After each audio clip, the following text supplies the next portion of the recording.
ಶ್ರೀ ಸಾಯಿರಾಮ್. ಶ್ರೀ ಸತ್ಯಸಾಯಿ ಲೋಕಸೇವಾ ಗುರುಕುಲಂ ಆನ್ಲೈನ್ ತರಗತಿಗೆ ಹಾರ್ದಿಕ ಸ್ವಾಗತ. ಮಕ್ಕಳೇ, ನಾವಿವತ್ತು 7ನೇ ತರಗತಿಯ 5ನೆಯ ಪೂರಕ ಪಾಠವಾಗಿರುವಂತಹ ನನ್ನ ಬಾಲ್ಯ ಎಂಬ ಪಾಠದ ಬಗ್ಗೆ ತಿಳ್ಕೊಳ್ಳೋಣ. ಈ ಪಾಠವನ್ನು ಬರೆದವರು ಡಾಕ್ಟರ್ ಗಣೇಶ್ ಅಮೀನ್ಗಡರವರು. ಡಾಕ್ಟರ್ ಗಣೇಶ್ ಅಮೀನ್ಗಡ ಅವರು ಬಾಗಲಕೋಟೆ ಜಿಲ್ಲೆಯ ಅಮೀನಗಡದವರು. ಎಲ್ಲಿಯವರು? ಇವರು ಬಾಗಲಕೋಟೆಯ ಅಮೀನಗಡದವರಾಗಿರ್ತಾರೆ. ಯಾರು? ಡಾಕ್ಟರ್ ಗಣೇಶ ಅಮೀನ್ಗಡರವರು.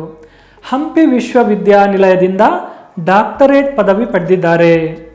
ಹಂಪಿ ವಿಶ್ವವಿದ್ಯಾಲಯದಿಂದ ಅಥವಾ ವಿಶ್ವವಿದ್ಯಾನಿಲಯದಿಂದ ಡಾಕ್ಟರೇಟ್ ಪದವಿಯನ್ನು ಯಾರು ಪಡ್ಕೊಂಡಿದ್ದಾರೆ?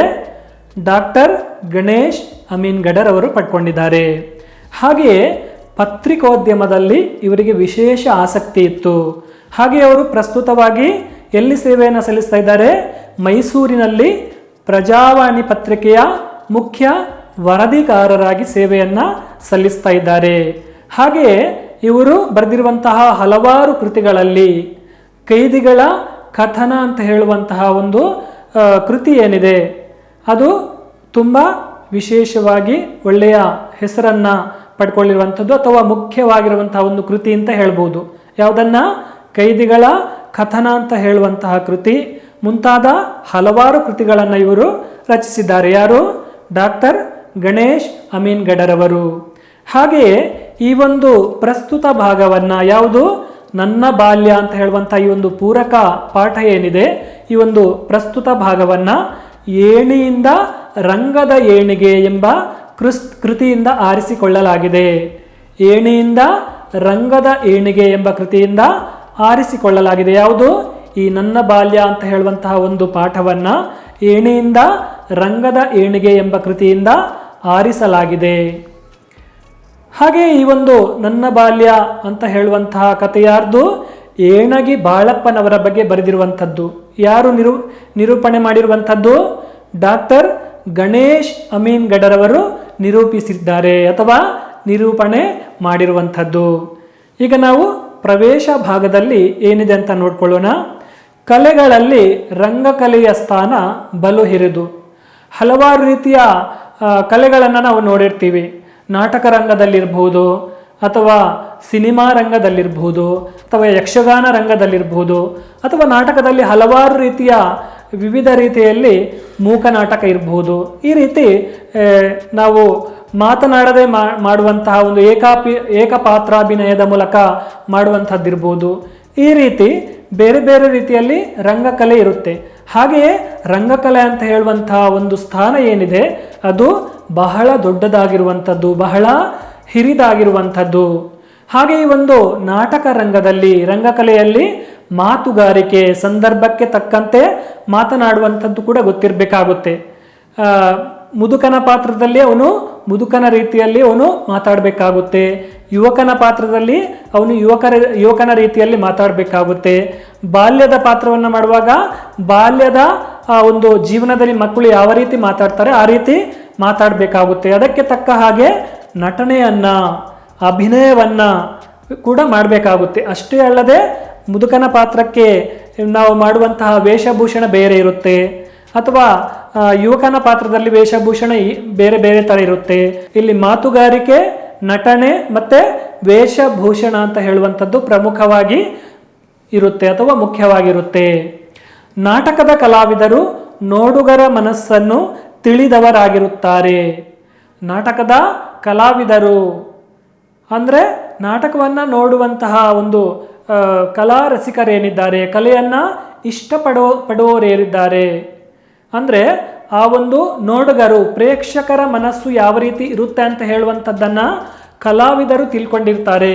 ಯಾವ ರೀತಿ ಅಭಿನಯ ಮಾಡಿದರೆ, ಯಾವ ರೀತಿ ಮಾತನಾಡಿದರೆ, ಯಾವ ರೀತಿ ವೇಷಭೂಷಣವನ್ನು ಮಾಡಿದರೆ ನಮ್ಮ ಪ್ರೇಕ್ಷಕರು ಇಷ್ಟಪಡ್ತಾರೆ ಅಂತ ಹೇಳುವಂಥದ್ದನ್ನು ಕಲಾವಿದರು ಅಥವಾ ನಾಟಕದ ಕಲಾವಿದರು ಆ ಒಂದು ನೋಡುಗರ, ಪ್ರೇಕ್ಷಕರ ಮನಸ್ಸನ್ನು ಏನು ಮಾಡಿರ್ತಾರೆ? ತಿಳ್ಕೊಂಡಿರ್ತಾರೆ. ಇಲ್ಲಿ ಸ್ನೇಹ, ಆರಾಧನೆಗೆ ಮೊದಲ ಸ್ಥಾನ. ಅಂದರೆ ಅಲ್ಲಿ ಕಲಾರಸಿಕರು ಅಂದರೆ ಕಲಾವಿದರನ್ನು ಇಷ್ಟಪಡುವವರು ಯಾರು? ಪ್ರೇಕ್ಷಕರು ಅಥವಾ ಅಭಿಮಾನಿಗಳು. ಆ ಒಂದು ಅಭಿಮಾನಿಗಳೇ ಅಭಿಮಾನಿಗಳಿಗೆ ಮೊದಲನೆಯ ಸ್ಥಾನವನ್ನು ಕೊಡ್ತಾರೆ. ಅಂದರೆ ಅಭಿಮಾನಿ ದೇವತೆಗಳು ಅಥವಾ ಅಭಿಮಾನಿ ದೇವರುಗಳು ಅಂತ ಹೇಳುವಂತಹ ಮಾತನ್ನ ಕೂಡ ಇಲ್ಲಿ ಅಭಿಮಾನಿಗಳಿಗೆ ಕಲಾವಿದರು ಏನ್ ಮಾಡ್ತಾರೆ ಹೇಳ್ತಾರೆ. ಅಂದ್ರೆ ಕಲಾವಿದರು ಅಭಿಮಾನಿಗಳೇ ಅವರಿಗೆ ಸ್ನೇಹಿತರು, ಕಲಾಭಿಮಾನಿಗಳೇ ಅವರಿಗೆ ದೇವರುಗಳು ಆಗಿರ್ತಾರೆ. ಕಲಾವಿದರು ಅಥವಾ ರಂಗ ಕಲಾವಿದರು ರಾಗ ಋಷಿಗಳು. ಅಂದರೆ ರಾಗವಾಗಿ ಅವರು ಹಾಡುವುದಕ್ಕೆ ಕೂಡ ಕಲಾವಿದರಿಗೆ ಗೊತ್ತಿರುತ್ತೆ. ಒಂದು ಹಿಡಿದಿರುವಂತಹ ಕೆಲಸವನ್ನು ಏನು ಮಾಡಿರ್ತಾರೆ ಅವರು ಅದು ನೆರವೇರುವವರೆಗೂ ಪಟ್ಟು ಹಿಡಿದು ಹಠ ಮಾಡಿ ಅದನ್ನು ಸಾಧಿಸ್ತಾರೆ, ನಿರ್ವಹಿಸ್ತಾರೆ.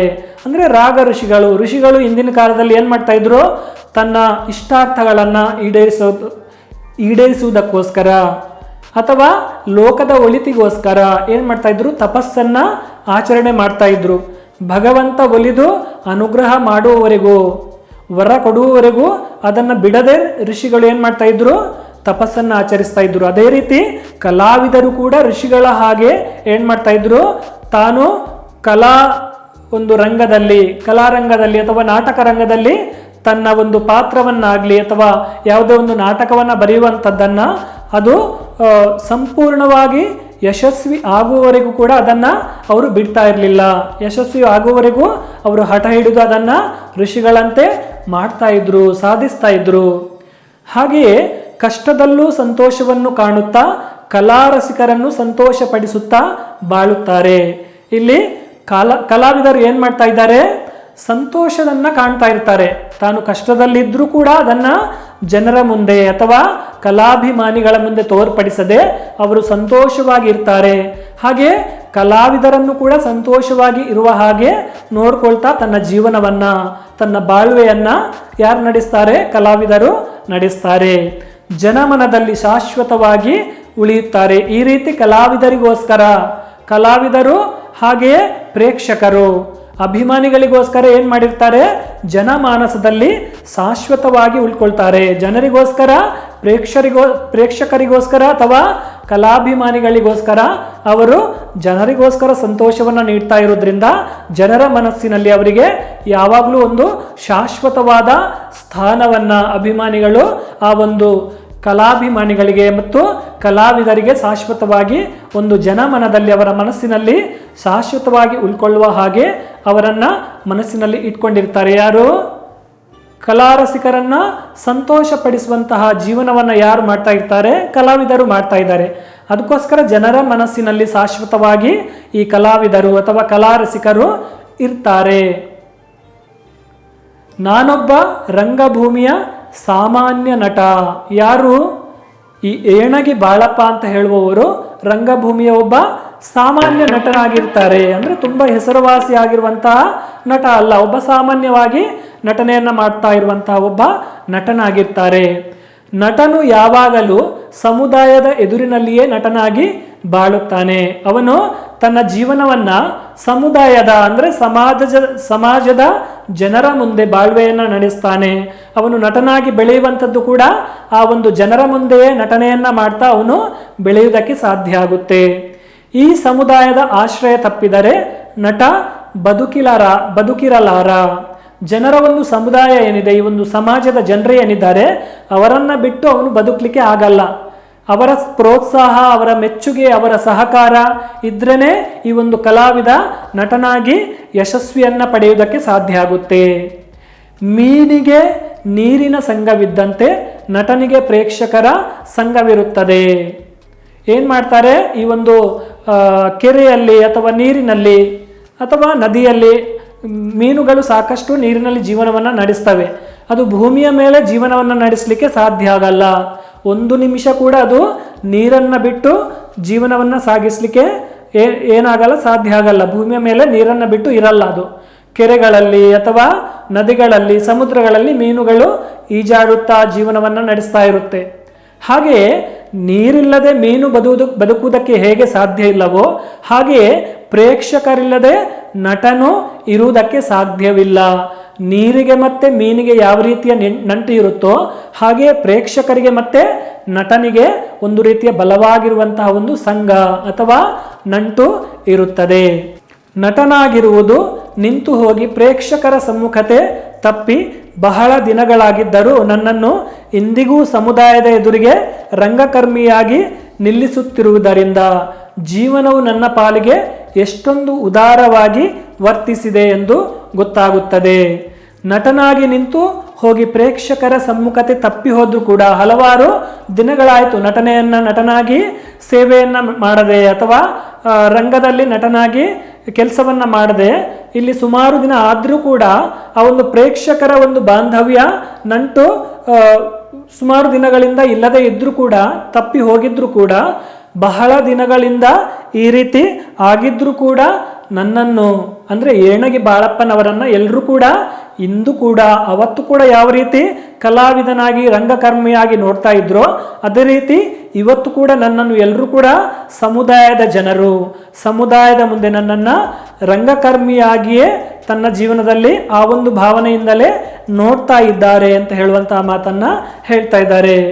ಅಂದರೆ ಆ ಒಂದು ಪ್ರೇಕ್ಷಕರ ಒಂದು ಮನಸ್ಸು ಯಾವ ರೀತಿ ಉದಾರವಾದ ಮನಸ್ಸು ಅಂತ ಹೇಳುವಂಥದ್ದು, ಉದಾರವಾಗಿರುವಂತಹ ಮನಸ್ಸು ಹೇಗಿದೆ ಅಂತ ಹೇಳುವಂಥದ್ದು ಗೊತ್ತಾಗುತ್ತೆ. ಅವರ ಉದಾರವಾಗಿರುವಂತಹ ಮನಸ್ಸು ಯಾವ ರೀತಿ ವರ್ತಿಸುತ್ತೆ, ಯಾವ ರೀತಿಯ ವರ್ತನೆಯನ್ನು ಪ್ರೇಕ್ಷಕರು ನೀಡ್ತಾ ಇದ್ದಾರೆ, ನನ್ನ ಜೊತೆ ಇಟ್ಕೊಂಡಿದ್ದಾರೆ ಅಂತ ಹೇಳುವಂಥದ್ದು ನನಗೆ ಇಲ್ಲಿ ಗೊತ್ತಾಗ್ತಾ ಇದೆ ಅಂತ ಹೇಳುವಂತಹ ಮಾತನ್ನು ಇಲ್ಲಿ ಯಾರು ಹೇಳ್ತಾ ಇದ್ದಾರೆ? ಏಣಗಿ ಬಾಳಪ್ಪನವರು ಹೇಳುತ್ತಾ ಇದ್ದಾರೆ. ಜನರು ನನಗೆ ತೋರಿರುವ ಮತ್ತು ಈಗಲೂ ತೋರುತ್ತಿರುವ ಪ್ರೀತಿಯಿಂದ ನನ್ನ ಕಂಠ ಕೃತಜ್ಞತೆಯಿಂದ ಬಿಗಿದು ಬರುತ್ತದೆ. ಅಂದರೆ ಜನರು ಅವಾಗ ತೋರಿಸ್ತಾ ಇದ್ದಿರುವಂತಹ ಪ್ರೀತಿ ಈಗಲೂ ಕೂಡ ನನ್ನ ಜೊತೆ ತೋರಿಸ್ತಾ ಇದ್ದಾರೆ. ಅದಕ್ಕೋಸ್ಕರ ನನ್ನ ಕಂಠ ಅಂದರೆ ನನಗೆ ಆನಂದ ಬಾಷ್ಪ, ಸಂತೋಷವಾಗಿ ನನ್ನ ಕಣ್ಣಿನಲ್ಲಿ ಕಣ್ಣೀರು ಆನಂದ ಬಾಷ್ಪವಾಗಿ ಬರ್ತಾ ಇದೆ. ಆ ಒಂದು ಕೃತಜ್ಞತೆಯಿಂದ ನನ್ನ ಕಂಠ ಬಿಗಿದು ಬರುತ್ತೆ ಅಂತ ಹೇಳುವಂತಹ ಮಾತನ್ನು ಇಲ್ಲಿ ಏಣಗಿ ಬಾಳಪ್ಪನವರು ಯಾರ ಬಗ್ಗೆ ಹೇಳ್ತಾ ಇದ್ದಾರೆ? ಪ್ರೇಕ್ಷಕರ ಬಗ್ಗೆ, ಕಲಾಭಿಮಾನಿಗಳ ಬಗ್ಗೆ ಹೇಳ್ತಾ ಇದ್ದಾರೆ. ಈ ಪ್ರಸಂಗದಲ್ಲಿ ಏನೇನೋ ಹೇಳಬೇಕು ಎನಿಸಿದರೂ ಸಮಾಜದ ಋಣಭಾರದಿಂದ ನನಗೆ ಮಾತೇ ಬರದಂತಾಗಿದೆ. ಈ ಒಂದು ಏನು ಹೇಳಬೇಕು ಅಂತ ತೋಚ್ತಾನೆ ಇಲ್ಲ. ಸಮಾಜದ ಒಂದು ನನ್ನನ್ನು ಅಭಿಮಾನಿಗಳು ಏನಿದ್ದಾರೆ, ಆ ಒಂದು ಸಮುದಾಯದ ಜನರು ಏನಿದ್ದಾರೆ ಅಥವಾ ಪ್ರೇಕ್ಷಕರು ಏನಿದ್ದಾರೆ ನನ್ನನ್ನು ತುಂಬ ಇಷ್ಟಪಡ್ತಾರೆ, ನನ್ನನ್ನು ಪ್ರೀತಿಯಿಂದ ಮಾತನಾಡಿಸ್ತಾರೆ. ಆ ಒಂದು ಸಮಾಜದವರ ಋಣವನ್ನು ಯಾವ ರೀತಿ ತೀರಿಸಬೇಕು ನನಗೆ ಒಂದು ತೋಚ್ತಾ ಇಲ್ಲ. ಇದರ ಬಗ್ಗೆ ಹೇಳೋದಕ್ಕೆ ನನಗೆ ಮಾತೇ ಹೊರಡ್ತಾ ಇಲ್ಲ ಅಂತ ಹೇಳುವಂತಹ ಮಾತನ್ನು ಏಣಗಿ ಬಾಳಪ್ಪನವರು ಮತ್ತೆ ಮತ್ತೆ ಪ್ರೇಕ್ಷಕರ ಬಗ್ಗೆ, ಅಭಿಮಾನಿಗಳ ಬಗ್ಗೆ ಹೇಳ್ತಾ ಇದ್ದಾರೆ. ಎಷ್ಟೊಂದು ಜನರ ಋಣ ನನ್ನ ಮೇಲಿದೆ, ಜನರ ಋಣ ಎಷ್ಟು ಜನರ ಮೇಲೆ ನನ್ನ ಋಣ ಮೇಲೆ ಇದೆ, ಆ ಒಂದು ಜನರ ಋಣ ನನ್ನ ಮೇಲೆ ಎಷ್ಟೊಂದು ಇದೆ ಅಂತ ಹೇಳುವಂತಹ ಮಾತನ್ನ ಹೇಳ್ತಿದ್ದಾರೆ. ಅವರ ಪ್ರೀತಿ ಅಪಾರವಾದುದು, ಜನಾಭಿಮಾನಿಗಳ ಒಂದು ಪ್ರೀತಿ ಅಪಾರವಾಗಿರುವಂತಹ ಪ್ರೀತಿಯನ್ನು ನನ್ನ ಜೊತೆ ಇಟ್ಕೊಂಡಿದ್ದಾರೆ. ಅದನ್ನು ಸ್ವೀಕರಿಸಲು ನನ್ನ ಜೋಳಿಗೆ ಚಿಕ್ಕದು. ಆ ಜನರ ಅಪಾರವಾಗಿರುವಂತಹ ಪ್ರೀತಿ ನನ್ನ ಜೀವನದ ಜೋಳಿಗೆಯಲ್ಲಿ ನಾನು ಅದನ್ನು ಇಟ್ಕೊಳ್ಳೋಕೆ ನನ್ನ ಜೋಳಿಗೆ ಕೂಡ ಅಷ್ಟು ದೊಡ್ಡದಾಗಿಲ್ಲ, ತುಂಬ ಚಿಕ್ಕದು. ಈ ಒಂದು ಜೀವನ ಅಂತ ಹೇಳುವಂತಹ ಒಂದು ಜೋಳಿಗೆ ಏನಿದೆ ಅದು ತುಂಬ ಚಿಕ್ಕದಾಗಿದೆ. ಜನರ ಪ್ರೀತಿಯನ್ನು ಇಟ್ಕೊಳ್ಳೋಕೆ ಅದರಲ್ಲಿ ಜಾಗ ಸಾಕಾಗ್ತಾ ಇಲ್ಲ ಅಂತ ಹೇಳ್ತಿದ್ದಾರೆ. ನನ್ನನ್ನು ಕಲಾವಿದನನ್ನಾಗಿ ಮಾಡಿದ ಪರಿಯು ಚಿತ್ರಪಟದಂತೆ ನನ್ನ ಕಣ್ಮುಂದೆ ನಿಂತಿದೆ. ನನ್ನನ್ನು ಕಲಾವಿದನನ್ನಾಗಿ ಯಾವ ರೀತಿ ಮಾಡಿದ್ದಾರೆ ಅಂತ ಹೇಳುವಂತಹ ಆ ಒಂದು ಸನ್ನಿವೇಶ ಏನಿದೆ, ನನ್ನ ಜೀವನದಲ್ಲಿ ಕಾಣ್ತಾ ಇರುವಂತಹ ಒಂದು ಸನ್ನಿವೇಶ ಏನಿದೆ ಅದು ಚಿತ್ರದ ಹಾಗೆ. ನಾವೊಂದು ಭಾವಚಿತ್ರವನ್ನು ಯಾವ ರೀತಿ ನೋಡ್ತೀವಿ ಅದೇ ರೀತಿ ನನ್ನ ಕಣ್ಣ ಮುಂದೆ ಆ ಒಂದು ದೃಶ್ಯಗಳು ಚಿತ್ರಪಟದಂತೆ ನನ್ನ ಕಣ್ಣ ಮುಂದೆ ಕಾಣಿಸ್ತಾ ಇದೆ ಅಂತ ಹೇಳುವಂತಹ ಒಂದು ನೆನಪುಗಳು ಸದಾ ನನ್ನಲ್ಲಿ ಇದೆ ಅಂತ ಹೇಳುವಂತಹ ಮಾತನ್ನು ಇಲ್ಲಿ ಏಣಗಿ ಬಾಳಪ್ಪನವರು ಮತ್ತೆ ಮತ್ತೆ ಹೇಳ್ತಾ ಇದ್ದಾರೆ. ನಾನು ಒಂದು ತೀರಾ ಸಾದಾ ಕುಟುಂಬದಲ್ಲಿ 1914ರಲ್ಲಿ ಹುಟ್ಟಿದವ. ಏಣಗಿ ಬಾಳಪ್ಪನವರು 1914ರಲ್ಲಿ ಹುಟ್ಟಿದ್ದಾರೆ. ಅಂದರೆ ಒಂದು ತೀರಾ ಸಾದಾ ಕುಟುಂಬ, ಆ ಕಡೆ ಶ್ರೀಮಂತರು ಅಲ್ಲ, ಈ ಕಡೆ ಬಡವರು ಅಲ್ಲ ಅಂತ ಹೇಳುವಂತಹ ರೀತಿಯಲ್ಲಿ ಒಂದು ಸಾಮಾನ್ಯ ಕುಟುಂಬದಲ್ಲಿ ಅಥವಾ ಸಾದಾ ಕುಟುಂಬದಲ್ಲಿ ಇವರು ಹುಟ್ಟಿರುವಂತಹ ದಿನಾಂಕ ಯಾವುದು, ವಾರ ಯಾವುದು ಅಂತ ಗೊತ್ತಿಲ್ಲ, ಆದರೆ ಹುಟ್ಟಿರುವಂತಹ ವರ್ಷ ಅಥವಾ ಇಸವಿ ಮಾತ್ರ ಇಲ್ಲಿ ವ್ಯಕ್ತಪಡಿಸಿದ್ದಾರೆ. ಯಾವ ಇಸವಿ? 1914ರಲ್ಲಿ ಸ್ವಾತಂತ್ರ್ಯ ಪೂರ್ವದಲ್ಲಿ ಇವರು ಹುಟ್ಟಿದ್ದಾರೆ.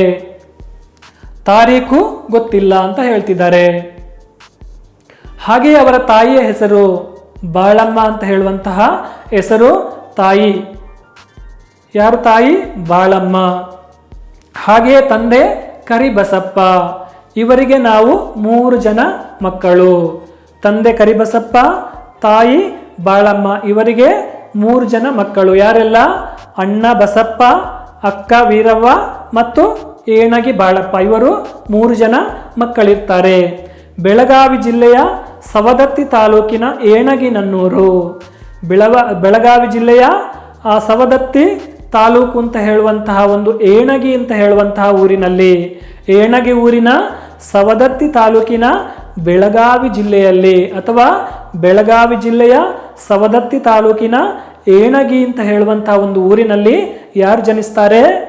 ಏಣಗಿ ಬಾಳಪ್ಪನವರು ಜನಿಸ್ತಾರೆ.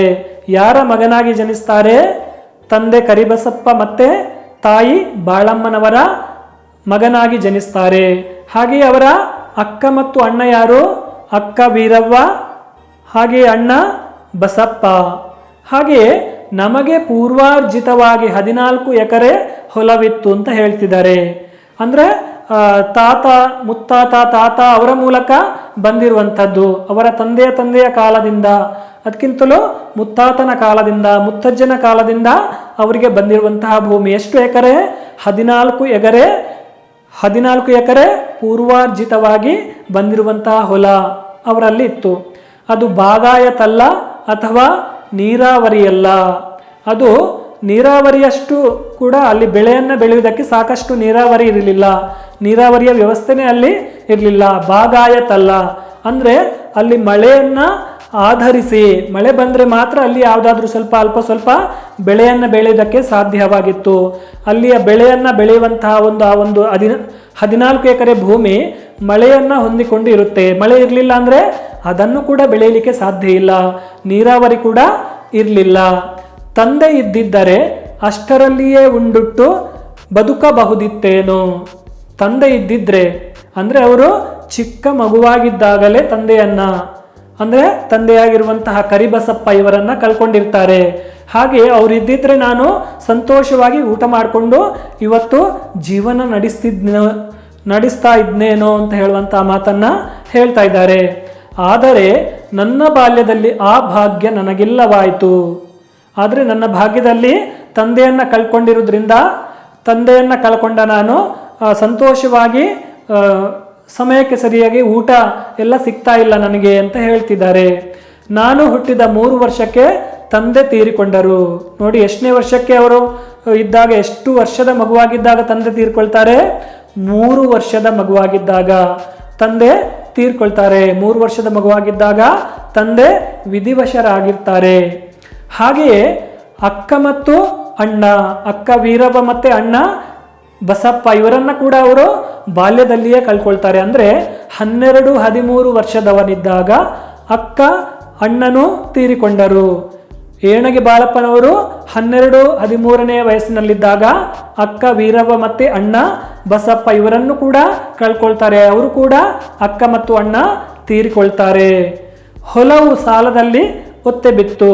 ನಾವೀಗ ಕೆಲವೊಂದು ಮನೆಗಳಲ್ಲಿ ಕಷ್ಟ ಬಂದಾಗ ನಮ್ಮ ಚಿನ್ನವನ್ನು ಅಡವಿಟ್ಟು ಅಥವಾ ಒತ್ತೆ ಇಟ್ಟು ನಮಗೆ ಮನೆಯ ಖರ್ಚಿಗೋಸ್ಕರ ಅಥವಾ ಮನೆಯಲ್ಲಿರುವಂತಹ ಕೆಲವೊಂದು ಮಹತ್ವಪೂರ್ಣ ಒಂದು ಕೆಲಸಗಳಿಗೋಸ್ಕರ ಅಥವಾ ಮದುವೆ ಸಮಾರಂಭಕ್ಕಿರ್ಬೋದು, ಹೊಸ ಮನೆ ಕಟ್ಟುವುದಕ್ಕಿರ್ಬೋದು ಹಣವನ್ನು ಪಡ್ಕೊಳ್ತೀವಿ, ಸಾಲವನ್ನು ತಗೊಳ್ತೀವಿ. ಅಂದರೆ ಕೆಲವೊಂದು ಒತ್ತೆ ಇಡ್ತೀವಿ, ಹಣವನ್ನು ಪಡ್ಕೊಳ್ಳೋದಕ್ಕೋಸ್ಕರ ಚಿನ್ನವನ್ನು, ಭೂಮಿಯನ್ನು ಒತ್ತೆ ಇಟ್ಟು ಪಡ್ಕೊಳ್ತೀವಿ. ಅದೇ ರೀತಿ ಇಲ್ಲಿ ಹೊಲವನ್ನು ಒತ್ತೆ ಇಟ್ಟು ಸಾಲವನ್ನು ಮಾಡಿರ್ತಾರೆ. ಯಾರು? ಈ ಒಂದು ಏಣಗಿ ಬಾಳಪ್ಪನವರು ಮತ್ತು ಅವರ ತಾಯಿ ಬಾಳಮ್ಮನವರು. ಆ ಒಂದು ಸನ್ನಿವೇಶ ಅವರಿಗೆ ಬರುತ್ತೆ, ಆ ರೀತಿ ಕಷ್ಟ ಬರುತ್ತೆ. ತನ್ನ 2 ಮಕ್ಕಳಾಗಿರುವಂತಹ ಬಸಪ್ಪ ಮತ್ತು ವೀರವ್ವ ಮಗಳನ್ನ ಮತ್ತೆ ಬಸಪ್ಪ ಅಂತ ಹೇಳುವಂತಹ ಮಗನನ್ನ, ಹಾಗೆಯೇ ತಂದೆ ಕರಿಬಸಪ್ಪನನ್ನ ಕಳ್ಕೊಂಡ ಮೇಲೆ, ಅವರು ತೀರಿ ಹೋದ್ಮೇಲೆ ಬಾಳಮ್ಮ ಮತ್ತೆ ಏಣಗಿ ಬಾಳಪ್ಪ ಇಬ್ಬರೇ ಜೀವನವನ್ನ ಮನೆಯಲ್ಲಿ ಸಾಗಿಸ್ತಾ ಇರ್ತಾರೆ. ಕಷ್ಟ ಕಾಲಕ್ಕೆ ಅವರು ಏನ್ ಮಾಡ್ತಾರೆ? ಭೂಮಿಯನ್ನ, ಹೊಲವನ್ನ ಒತ್ತೆ ಇಟ್ಟು ಸಾಲವನ್ನ ಪಡ್ಕೊಂಡಿರ್ತಾರೆ. ನನ್ನ ತಾಯಿ ಸ್ವಲ್ಪ ಸ್ಥಿತಿವಂತರ ಮನೆಯಿಂದ ಬಂದವಳು. ಅಂದರೆ ಸ್ವಲ್ಪ ಶ್ರೀಮಂತ ವರ್ಗದ ಮನೆಯಿಂದ ತಾಯಿ ಮದುವೆಯಾಗಿ ಬರಬೇಕಾದ್ರೆ, ಅವರ ತವರು ಮನೆಯಿಂದ ಬರಬೇಕಾದ್ರೆ ಅವರ ತವರು ಮನೆಯವರು ಸ್ವಲ್ಪ ಸ್ಥಿತಿವಂತರಾಗಿರ್ತಾರೆ, ಅಂದರೆ ಶ್ರೀಮಂತ ವರ್ಗದವರಾಗಿರ್ತಾರೆ. ಅಂದರೆ ಜಾಸ್ತಿ ಕಷ್ಟ ಅಂತ ಹೇಳುವಂಥದ್ದು ಏನೋ ಇವರಿಗೆ ಬಾಳಮ್ಮನವರಿಗೆ ಗೊತ್ತೇ ಇಲ್ಲ.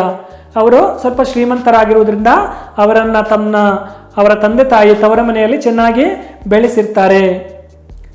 ಮಕ್ಕಳೇ, ಈ ಒಂದು ಪಾಠವನ್ನು ಇಲ್ಲಿಗೆ ನಿಲ್ಲಿಸೋಣ.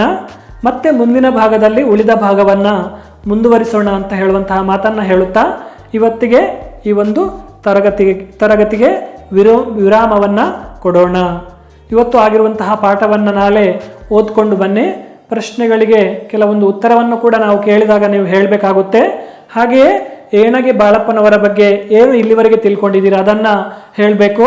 ಅವರ ತಂದೆಯ ಹೆಸರು, ತಾಯಿಯ ಹೆಸರು, ಅಣ್ಣನ ಹೆಸರು, ಅಕ್ಕನ ಹೆಸರು, ಹಾಗೆ ಈ ಒಂದು ಪಾಠವನ್ನು ಬರೆದಿರುವಂತಹ ಕೃತಿಕಾರರ ಬಗ್ಗೆ ಕೂಡ ಈ ಒಂದು ಪರಿಚಯವನ್ನು ಏನು ತಿಳ್ಕೊಂಡಿದ್ದೀರಾ, ಮುಂದಿನ ಪಾಠದಲ್ಲಿ ಆ ಒಂದು ವಿಷಯಗಳನ್ನು ನೀವು ಇನ್ನಷ್ಟು ತಿಳ್ಕೊಂಡು ಪಾಠವನ್ನು ಓದ್ಕೊಂಡು ಬಂದು ಕೇಳುವಂತಹ ಪ್ರಶ್ನೆಗಳಿಗೆ ಉತ್ತರವನ್ನು ನೀಡುವುದಕ್ಕೆ ಸಿದ್ಧರಾಗಿ.